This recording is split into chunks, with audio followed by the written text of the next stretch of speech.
दोस्तों आप सभी लोगों का एक बार फिर से स्वागत है मेरे YouTube चैनल पर। और हम इस क्लास के अंदर पढ़ने वाले हैं केमिस्ट्री, और केमिस्ट्री के अंदर भी हमारा मोस्ट इंपोर्टेंट टॉपिक और गजब का टॉपिक चल रहा है पी ब्लॉक, जो कि पूरा भरा हुआ है बेसिक और कंसेप्ट से। अगर आप इस वीडियो को पहली बार देख रहे हो तो आपको ये समझ नहीं आएगी। क्यों नहीं समझ आएगी? क्योंकि आपने अगर उसका बेसिक और कंसेप्ट नहीं पढ़ा है तो भाई ये वीडियो नहीं आने वाली आपको समझ में, ये क्लास बिल्कुल समझ में नहीं आएगी। अगर आपने बेसिक और कंसेप्ट पढ़ा है बहुत अच्छी बात है, अगर नहीं पढ़ा तो जाके मेरी पिछली वीडियो देखिए और फिर इस वीडियो को देखना। चलिए अब स्टार्ट करते हैं, ज़्यादा बात नहीं करेंगे हम।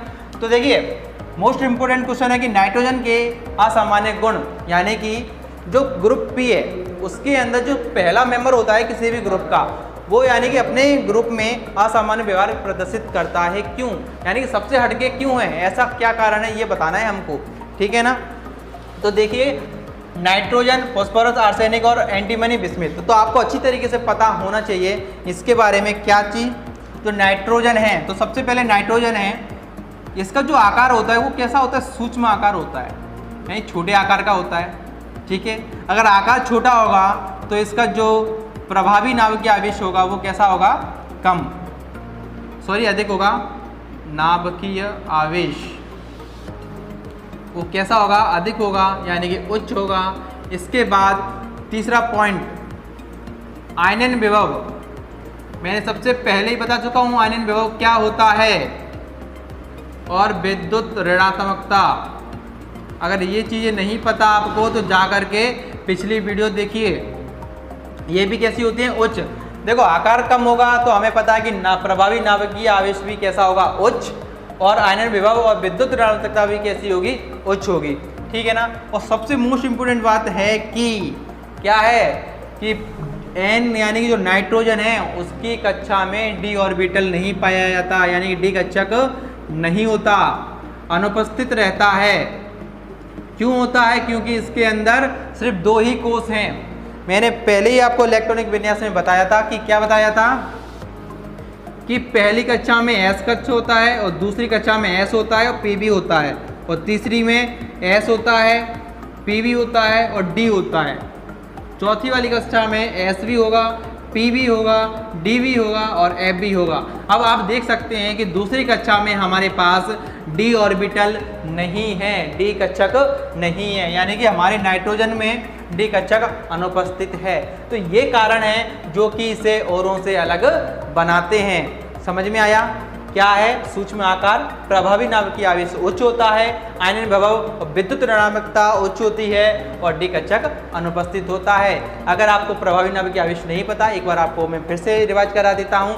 नाभिक का बाह्यतम कोष पर प्रभाव, उसे कहते हैं प्रभावी नाभिकीय आवेश।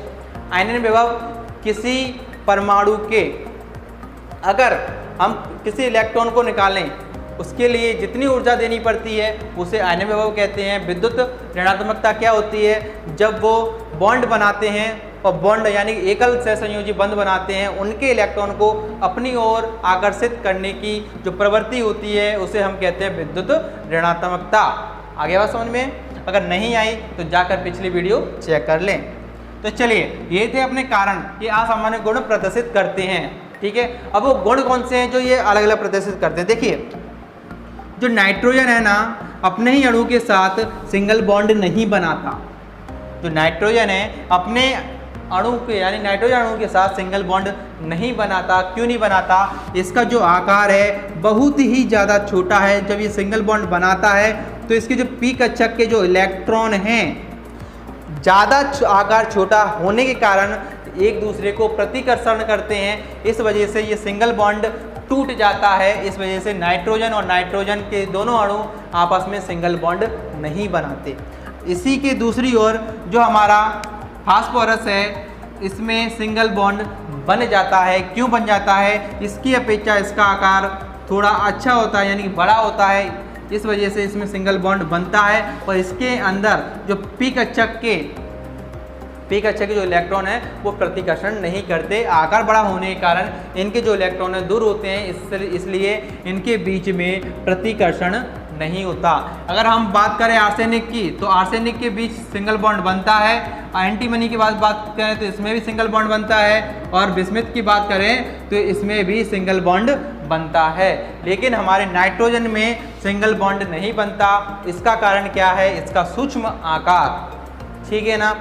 चलो, आपको समझ में आ गया हो तो कमेंट में जरूर बताएं। ठीक है ना? ईमानदारी से बता दीजिए कि आपको ये चीज़ समझ में आ गई या नहीं आई। ठीक है, चलिए आगे समझते हैं।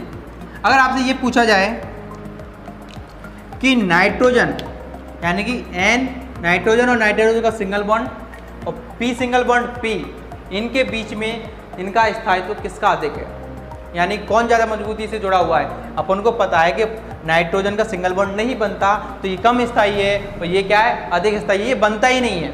कम का क्या मतलब? ये बनता ही नहीं है। ठीक है ना?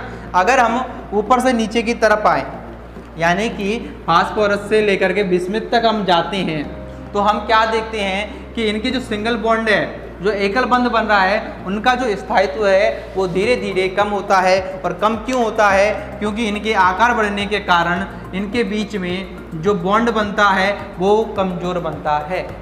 चलिए अगला देखिए, यानी कि ये भी क्या है? इसका आकार बड़ा होगा तो इसके बीच में जो बॉन्ड होगा वो कमज़ोर बनेगा, और ये बिस्मिथ का बड़ा आकार होता है दोनों का, तो क्या होगा? इसके जो अंदर जो बॉन्ड बनेगा सिंगल बॉन्ड, वो भी कैसा होगा? कमज़ोर होगा।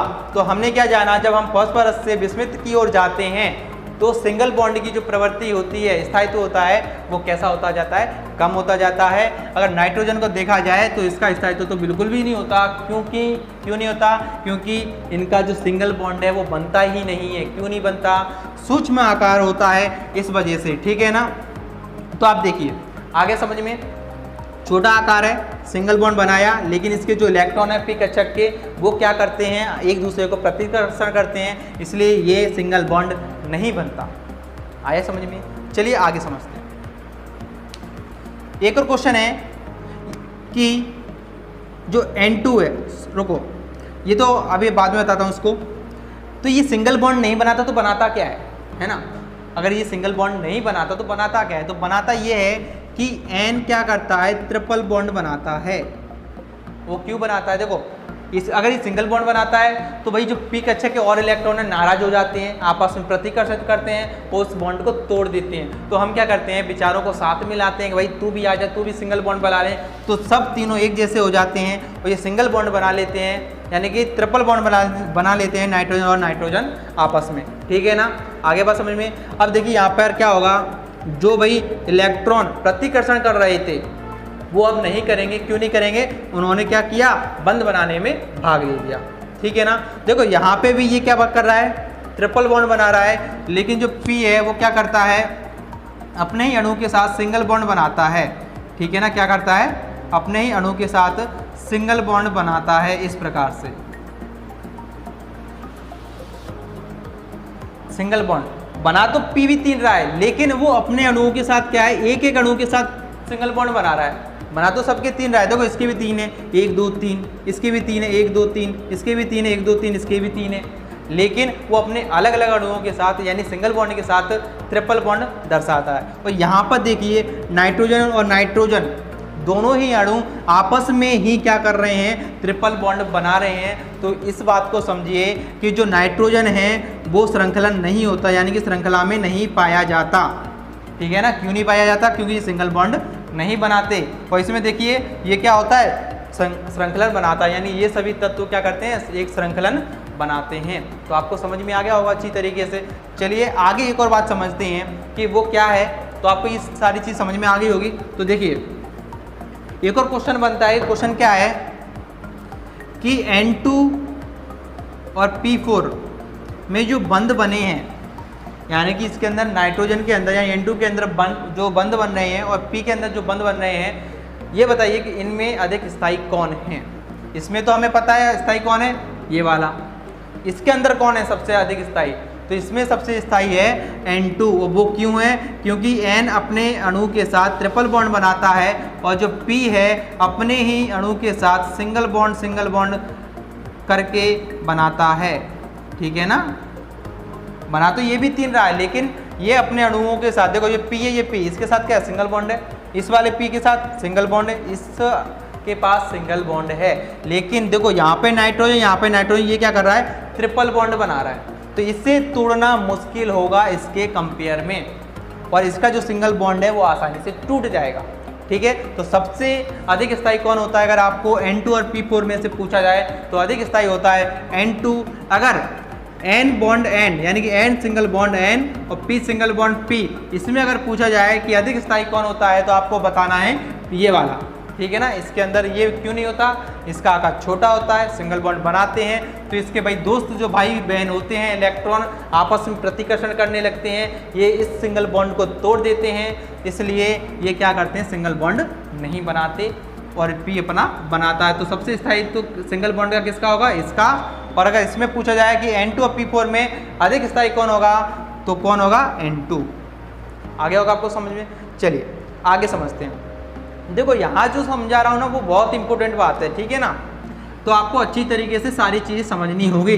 और देखो अगर आपको एक भी फैक्ट या लॉजिक नहीं पता तो आपको ये कंसेप्ट अगर आप जब भी पेपर में लिखना चाहोगे इसका आंसर तो क्या होगा, गलत हो जाएगा अगर आपने थोड़ा सा भी गलत कर दिया। ठीक है ना, तो इसलिए इसको आपको क्या करना है, ईयरफोन लेना है, जिस प्रकार तुम गाने सुनते हो ना मन लगा के करे, उसी प्रकार से इस वीडियो को देखना है, जिससे हर चीज़ जो मैं बोल रहा हूँ वो आपके दिमाग में सीधा जाए और कोई डिस्टर्ब करने वाला ना हो। ठीक है ना, तो चलिए बस थोड़ा सा और रह गया है, वेट करिए, बस ये अपना आखिरी जो कंसेप्ट है उसको क्लियर करते हैं, इसके बाद आगे चलते हैं अगली वीडियो में। ठीक है, तो देखिए एक क्वेश्चन ये बनता है कि PCl5 बनता है लेकिन NCl5 नहीं बनता, क्यों? ये बन जाता है लेकिन ये नहीं बनता, इसका कारण क्या है? चलिए आप बताइए, आपको सोचने का वक्त देता हूँ, थोड़ा सा सोचिए और आपको भी इसका आंसर पता है। अगर आप ये सोच रहे हैं ना अभी कि मुझे नहीं पता सर, कि आप ही बताइए, लेकिन जब मैं बताऊँगा ना तो आप ये कहोगे हाँ सर मुझे ये पता था लेकिन मैंने जवाब नहीं दे पाया। तो चलिए बताओ, थोड़ा सा दिमाग लगाना है, तो इधर ही है, इसका आंसर इधर ही है। तो इधर देखो, इनको पढ़ो और किस वजह से ये PCl यानी कि P यानी PCl5 बनता है और NCl5 नहीं बनता है, इसका कारण क्या है? सोचिए थोड़ा सा, ज़्यादा लॉजिक है वो यहीं छुपा हुआ है, जो कंसेप्ट है वो यहीं छुपा है। ठीक है ना, सोचिए। चलिए सोच लिया होगा, ठीक है, तो चलो किस किस को आ गया यस कर दो कमेंट बॉक्स में, अगर नहीं पता तो मैं बताता हूँ आपको। चलिए P अंदर यानी कि जो फास्फोरस होता है, जो P होता है, इसके अंदर क्या होता है, डी कक्षक खाली होता है, उपस्थित होता है, लेकिन नाइट्रोजन के अंदर P कक्षक नहीं होता। तो जो P कक्षक डी कक्षक नहीं होता तो ये डी कक्षक का तो इस्तेमाल नहीं कर सकता, लेकिन जो D है यानी कि जो फास्फोरस है वो अपने डी कक्षक का इस्तेमाल करता है, इसलिए ये PCl5 बनाता है, लेकिन NCl और जो N है यानी जो नाइट्रोजन है वो NCl5 नहीं बनाता। नहीं आया समझ में? चलिए इसे थोड़ा सा और एक्सप्लेन करता हूँ आपको। तो देखिए जो हमारा फास्फोरस है, हमें पता है कि ये कौन सी कक्षा में 3s2 और 3p3, इसके बाहरी कोर्स की बात की जा रही है। तो देखिए 3s2 और 3p3, इसके अंदर 3d उपस्थित है, मैंने बताया आपको। ठीक है, इसके अंदर क्या था, देखो 2s2 और 2p3। अब देखिए इसके अंदर डी कक्षक नहीं है, तो इसमें डी कक्षक नहीं है तो इस्तेमाल कैसे करेगा, नहीं कर सकता। तो चलिए यहाँ पे आगे समझते हैं। जो S है इसका एक कक्षक होता है, इसी प्रकार P है उसके अंदर 3 कक्षक होते हैं, और D है, D के अंदर कितने कक्षक होते हैं अपने 1 2 3 4। ठीक है ना, इसके S के अंदर कितने भरे हैं 2, P के अंदर 1 2 और 3, ये अपना पूरा खाली है, अपन को पता है ये अपना P है। इसी प्रकार अगर इसको समझा जाए तो देखिए इसके अंदर एक कक्षक है, P के अंदर कितने हैं 3 कक्षक होते हैं, इसके अंदर 2 इलेक्ट्रॉन है S के अंदर, और इसके अंदर कितने हैं 1। तो यहाँ पे देखिए कि जो फास्फोरस है अपने डी कक्षक का इस्तेमाल किस प्रकार करता है, बहुत ही होशियार है ये। तो ये क्या करेगा, जो S कक्षक का जो 1 इलेक्ट्रॉन है वो चला जाता है अपना डी कक्षक में, तो क्या होगा, अब यहाँ पे आसानी से जो Cl है वो सभी जुड़ जाएगा, यानी यहाँ पे सिंगल बॉन्ड है यानी सॉरी सिंगल इलेक्ट्रॉन है, वहाँ पर Cl जुड़ जाएगा। तो यहाँ पे Cl कितने जुड़ गए, 1 2 3 4 5। तो इसने फास्फोरस ने क्या किया, अपने डी कक्षक का इस्तेमाल किया और PCl5 बना लिया। लेकिन NCl5 क्यों नहीं बनता? NCl5 के अंदर भाई लोगों डी कच्चक नहीं पाया जाता। इस वजह से जो Cl जुड़ेंगे तो क्या होगा, यहाँ से Cl एक जुड़ेगा, यहाँ पे Cl एक और जुड़ेगा और यहाँ पे एक और जुड़ेगा। अब जुड़ेगा कहाँ पे? कहीं नहीं, ठीक है ना। क्यों नहीं है? इसके बाद डी कच्चक है ही नहीं, तो डी कच्चक नहीं तो उसका इस्तेमाल कैसे करेगा?